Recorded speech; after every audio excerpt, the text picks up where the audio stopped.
സംസ്ഥാന ഗതാഗത മന്ത്രി ഗണേഷ് കുമാറിന് എന്താ കൊമ്പുണ്ടോ എന്ന ചോദ്യമാണ് ജനങ്ങൾ ഉന്നയിക്കുന്നത്. കേരളത്തിന്റെ തെരുവുകളിൽ എയർഹോൺ അടിച്ച് ചീറിപ്പാഞ്ഞു വരുന്ന ഒരുപാട് വാഹനങ്ങൾ നമ്മൾ കാണാറുണ്ട്. എയർഹോൺ അലോസരപ്പെടുത്തുന്നു എന്നതും സത്യമാണ്.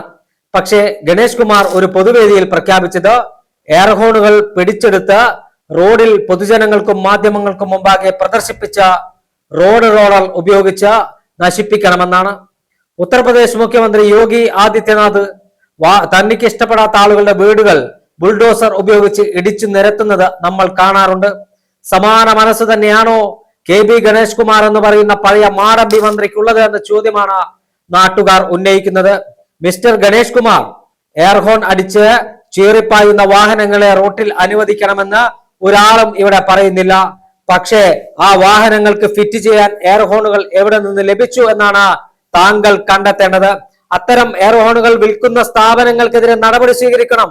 അത് കേരളത്തിലേക്ക് എത്തിക്കുന്ന കമ്പനികൾക്കെതിരെ നടപടി സ്വീകരിക്കണം.